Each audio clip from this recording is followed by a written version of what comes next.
حضرت محمد صلی اللہ علیہ وسلم اور کڑی آزمائش۔ ایک روز حضور نبی کریم صلی اللہ علیہ وسلم خانہ کعبہ میں نماز پڑھ رہے تھے کہ ابو جہل آپ کے پاس آیا اور بولا، کیا میں نے آپ کو اس سے منع نہیں کیا تھا؟ آپ جانتے نہیں میں سب سے بڑے گروہ والا ہوں۔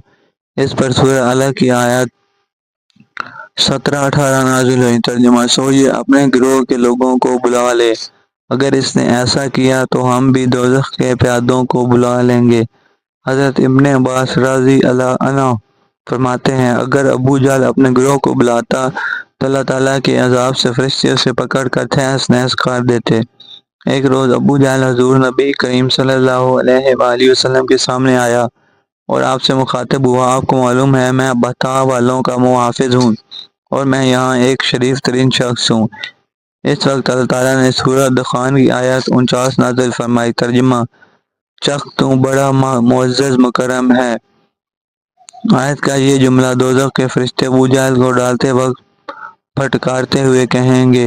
ابو لہب بھی حضور اکرم صلی اللہ علیہ وسلم کی اظہار رسانی میں آگے آگے تھا۔ نبی کریم صلی اللہ علیہ وسلم کی تبلیغ میں رکاوٹیں ڈالتا تھا، آپ صلی اللہ علیہ وسلم کو برا بھلا کہتا تھا۔ اس کی بیوی ام جمیل بھی اس کے ساتھ شامل تھی، وہ جنگل سے کاٹنے اور لکڑیاں کاٹ کر لاتی اور نبی کریم صلی اللہ علیہ وسلم کے راستے میں بچھاتی۔ اس پر اللہ تعالیٰ نے سورۃ اللہب نازل فرمائی۔ اس میں ابو لہب کے ساتھ اس کی بیوی کو بھی عذاب کی خبر دی گئی۔ وہ غصے میں آگ بگولا ہو گیا، پتھر ہاتھ میں لینے آپ صلی اللہ علیہ وسلم کی طرف بڑھی۔ اس وقت آپ صلی اللہ علیہ وسلم کے ساتھ ابو بکر صدیق رضی اللہ عنہ تھے۔ انہوں نے ابو لہب کی بیوی کو آتے دیکھا تو فرمایا، اللہ کے رسول، یہ عورت بہت زبان دراز ہے، اگر آپ یہاں ٹھہرے تو اس کی بد زبانی سے آپ کو تکلیف پہنچے گی۔ ان کی بات سن کر حضور نبی کریم صلی اللہ علیہ وسلم نے فرمایا، ابو بکر فکر نہ کرو، وہ مجھے نہ دیکھ سکے گی۔ اتنے میں ام جمیل نزدیک پہنچ گیا، اسے وہاں سے صرف حضرت ابو بکر صدیق رضی اللہ عنہ نظر آئے۔ وہ آتے ہی بولی، ابو بکر، تمہارے دوست نے مجھے ذلیل کیا ہے، کہاں ہے تمہارا دوست جو شعر پڑھتا ہے؟ ابو بکر بولے، کیا تمہیں میرے ساتھ کوئی نظر آ رہا ہے؟ کیوں، کیا بات ہے؟ مجھے تو تمہارے ساتھ کوئی نظر نہیں آ رہا۔ انہوں نے پوچھا، تم ان کے ساتھ کیا کرنا چاہتی ہو؟ جواب میں اس نے کہا، میں یہ پتھر اس کے منہ پر مارنا چاہتی ہوں، اس نے میری شان میں نازیبہ شعر کہے ہیں۔ وہ سورۃ اللہ کی آیت کو شعر سمجھ رہی تھی۔ اس پر انہوں نے کہا، نہیں، اللہ کی قسم وہ شاعر نہیں ہے، وہ تو شعر کہنا جانتے ہی نہیں، نہ انہوں نے تمہیں ذلیل کیا ہے۔ یہ سن کر وہ واپس لوٹ گئی۔ بعد میں ابو بکر صدیق رضی اللہ عنہ نے آپ صلی اللہ علیہ وسلم سے پوچھا، اے اللہ کے رسول، وہ آپ کو دیکھ کر کیوں نہیں سکی؟ ارشاد فرمایا، وہ آپ کو کیوں نہیں دیکھ سکی؟ آپ نے ارشاد فرمایا، ایک فرشتے نے مجھے اپنا پروں میں چھپا لیا تھا۔ ایک روایت کے مطابق آپ نے یہ جواب ارشاد فرمایا، میرے اور اس کے درمیان ایک آڑ پیدا کر دی گئی تھی۔ ابو لہب کے ایک بیٹے کا نام عتبہ تھا اور دوسرے کا نام عتیبیہ تھا۔ اعلان نبوت سے پہلے رسول کریم صلی اللہ علیہ وسلم نے اپنی دو بیٹیوں حضرت رقیہ اور حضرت ام کلثوم رضی اللہ عنہ کا نکاح ابو لہب کے ان دونوں بیٹوں سے کر دیا تھا۔ یہ صرف نکاح ہوا تھا، ابھی رخصتی نہیں ہوئی تھی۔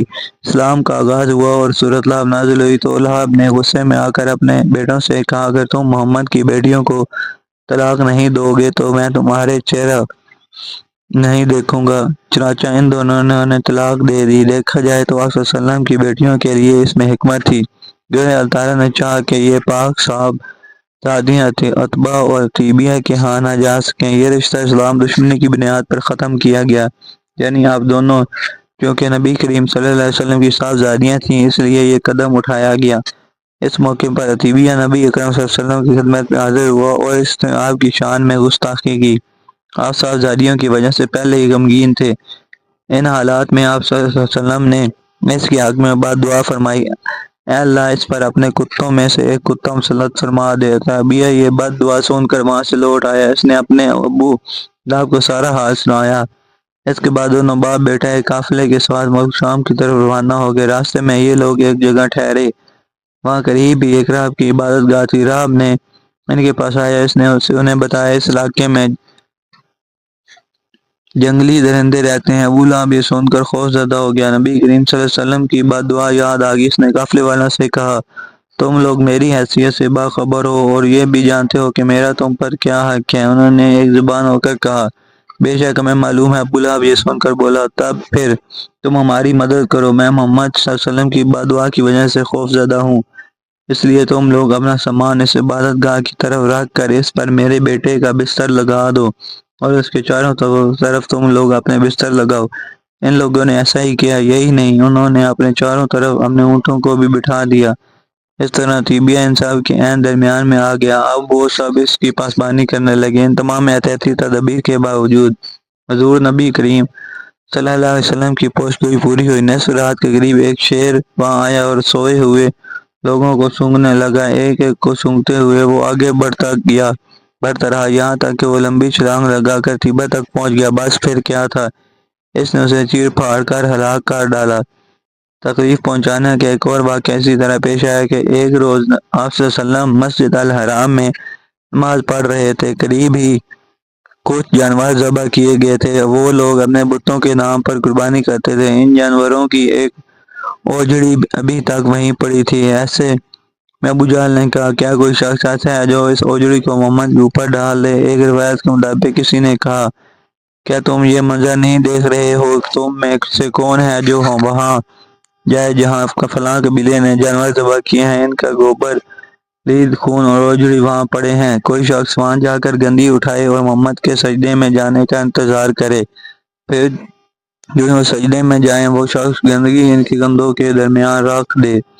تب مشرکوں میں سے ایک شخص اٹھا، اس کا نام عقبہ بن ابی معیط تھا، وہ اپنی قوم میں سب سے زیادہ بدبخت تھا۔ وہ یہ گیا اور اوجڑی اٹھایا۔ جب آپ صلی اللہ علیہ وسلم سجدے میں گئے تو اوجڑی آپ پر رکھ دی۔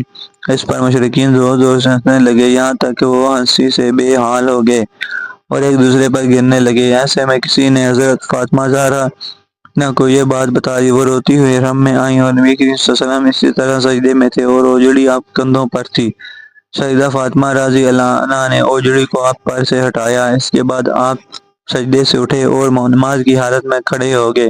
نماز سے فارغ ہو کر آپ صلی اللہ علیہ وسلم نے ان لوگوں کے ہاتھ میں بد دعا فرمائی، اے اللہ تو قریش کو ضرور سزا دے، اے اللہ تو قریش کو ضرور سزا دے، اے اللہ تو قریش کو ضرور سزا دے۔